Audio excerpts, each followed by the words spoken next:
अब चाहिँ let's go into पोइन्टर्स होइन। अब पोइन्टर्स चाहिँ त्यस्तो गाह्रो होइन आत्तिनु पर्दैन। यो एकदम सिम्पल छ है। हामीले मेमोरी एड्रेस बुझिसकेछौँ, मेमोरी एड्रेस एकदमै सिम्पल थियो भनेपछि पोइन्टर पनि एकदमै सिम्पल हुन्छ। So please go through into int, अनि एकदमै सजिलो छ। अहिले एक दुईवटा एक्सर्साइज गरेपछि एकदम समझमा आउनेछ है। अब पोइन्टर भनेको के भन्दाखेरि एउटा मेमोरी एड्रेस हो।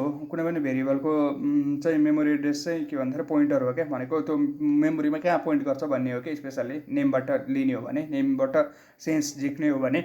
हामीले अघि यो त हेरिसकेछौँ होइन। अब नेक्स्ट भनेको चाहिँ नि हाम्रो पोइन्टरको चाहिँ रिप्रेजेन्टेसन कस्तो हुन्छ।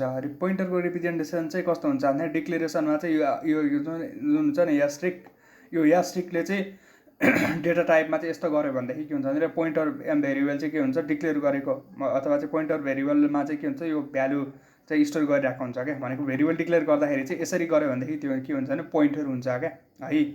अनि त्यसपछि अब यसरी डिक्लेयर गर्यो भने पोइन्टर हुन्छ। अर्को अब यसलाई गरी हेरौँ अनि त्यसपछि एक्सप्लेन गरौँ है त। एउटा मैले पोइन्टर भनेर बनाउँछु होइन।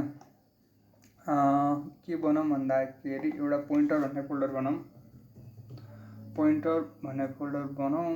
पोइन्टर बनाइसकेपछि यसमा इक्जाम्पल डट सी भन्ने बनाऊँ होइन। अब यसलाई क्लियर गरिदिउँ है मेमोरी एड्रेसको कुरालाई चाहिँ। त्यसपछि यसलाई मैले कपी गरेर लगेर यहाँ राखिदिएँ होइन। अब यसमा के छ भन्दाखेरि पहिला त भेरिएबल डिक्लेयर गरेको छ होइन, इन्ट भेरिएबल डिक्लेयर गर्यो, यहाँ जुनसुकै भेरिएबल डिक्लेयर गर्दा नि भयो होइन। त्यसपछि गएर इन्ट, अनि त्यसपछि के हो यहाँ चाहिँ पिटिआर भनेर यो चाहिँ पोइन्टर भेरिएबल हो है। भेरिएबल नेम जे दिँदा नि भयो। अब यसले के गर्छ भन्दाखेरि यो माई एजको एड्रेस राख्छ क्या। पोइन्टर भनेको त एड्रेसै त हुने होइन।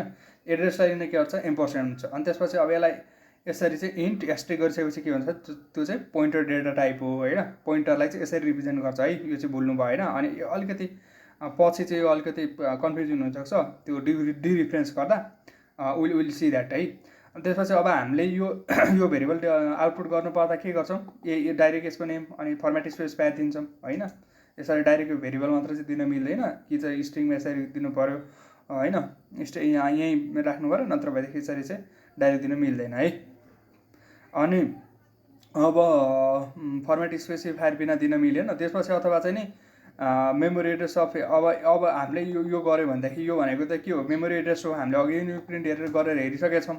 त्यसपछि हामीले यो पिटिआर गरे पनि के हुन्छ भन्दाखेरि यो पनि मेमोरी एड्रेस हो है। यो अब जति पनि आउन सक्छ होइन मेमोरी एड्रेस। अब यो चाहिँ यति नै आउँछ भन्ने हुन्न होइन। यसलाई चाहिँ मैले रिमुभ गरिदिएँ। अब यसले चाहिँ पोइन्टर रिटर्न गर्छ है। पोइन्टर चाहिँ के हुनुपर्छ सेम हुनुपर्छ होइन। हाम्रो केसमा के रिटर्न गर्छ भन्दाखेरि यो अब हरेक फरक मेमोरीमा फरक हुनसक्छ। जस्तो 43 रिटर्न गर्यो होइन। 43 को एड्रेस कति छ भन्दाखेरि हामीले यो प्रिन्ट गरेको अर्को के छ माई एजको एड्रेस प्रिन्ट गरेछ 40 गरेछौँ भनेको हामीले बेसिकल्ली पिटिआर भन्ने भेरिएबलमा यही एड्रेस एसाइन गरेको त हो नि। त्यही अनुसार चाहिँ आउटपुट आएको है। सिम्पल इज द्याट है। नथिङ फ्यान्सी, नथिङ यो कम्प्लेक्स। यसमा त्यस्तो केही कम्प्लेक्स कुरा छैन है। अब यसमा के छ भन्दाखेरि अब एड्रेसबाट पनि भ्यालु ल्याउने तरिका छ क्या। अब त्यो भनेको चाहिँ हामी हेर्छौँ होइन। त्यो चाहिँ के छ भन्दाखेरि अब हाम्रो पोइन्टरले कसरी पोइन्ट गर्छ यो भेरिएबलको कुरा हामीले हेरिसक्यौँ। अब अर्को भनेको चाहिँ डिरिफरेन्स भन्ने छ होइन। डिरिफरेन्स भनेको चाहिँ जस्ट त्यो पोइन्टरमा भएको भ्यालुबाट चाहिँ पोइन्टरमा जे स्टोर भएको छ त्यहीलाई चाहिँ रिटर्न गर्ने हो क्या है। जस्तो हामीले यहाँनिर के गरौँ भन्दाखेरि डिरिफरेन्स भनेर बनाएँ त, रिफरेन्सलाई डिरिफरेन्स गरिदिनु भयो क्या। रिफरेन्स भनेको चाहिँ मेमोरी एड्रेस हुन्छ, डिरिफरेन्स भनेको चाहिँ भ्यालु हुन्छ है। त्यो चाहिँ बुझिराख्नु होइन। जस्तो चाहिँ मैले के गरौँ भन्दाखेरि यसलाई मैले पिक गर्छु होइन। यो चाहिँ अलिकति कन्फ्युजिङ हुनसक्छ। अनि यो चाहिँ हामी अलिकति क्लियर हुनुपर्छ है। जस्तो चाहिँ यहाँनिर के छ भन्दाखेरि अब भेरिएबल डिक्लेयर गऱ्यौँ, त्यसपछि यो पोइन्टर भयो होइन।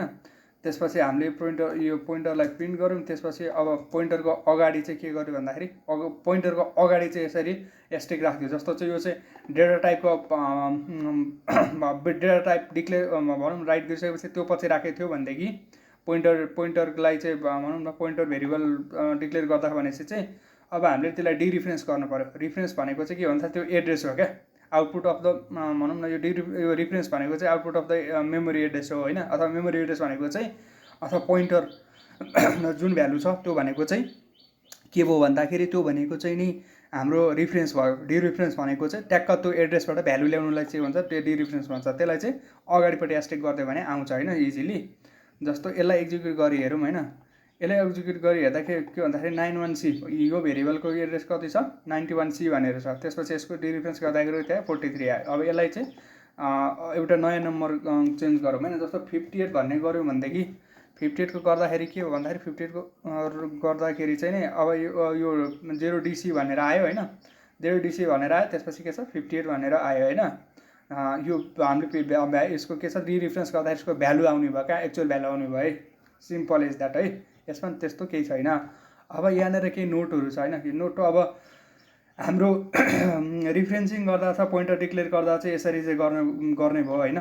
यसरी गर्दाखेरि चाहिँ पोइन्टर भेरिएबल अब यो चाहिँ पोइन्टर टाइप भयो होइन। पोइन्टर भेरिएबल डिक्लेयर गर्दा यसरी भयो। पोइन्टर अपरेटर गर्दाखेरि चाहिँ यसरी हुन्छ है। यसलाई चाहिँ पोइन्टर अपरेटर भन्छ भनेदेखि यसलाई चाहिँ के हुन्छ के अरे पोइन्टर अपरेटर भन्दाखेरि डिरिफरेन्स अपरेटर भयो क्या, सरी माई ब्याड, डिरिफरेन्स अपरेटर। यो चाहिँ रिफरेन्स अपरेटर भयो, यो चाहिँ डिरिफरेन्स अपरेटर भयो होइन। रिफरेन्स अपरेटर चाहिँ यो डेटा टाइपमा हुन्छ भनेदेखि डेटा टाइप पछि हुन्छ भनेदेखि के हो भन्दाखेरि हाम्रो डिरिफरेन्स अपरेटर चाहिँ अथवा चाहिँ यो एक्चुअल भ्यालु चाहिँ यो भेरिएबलको अगाडि हुन्छ है त, भेरिएबल नेमको अगाडि हुन्छ है।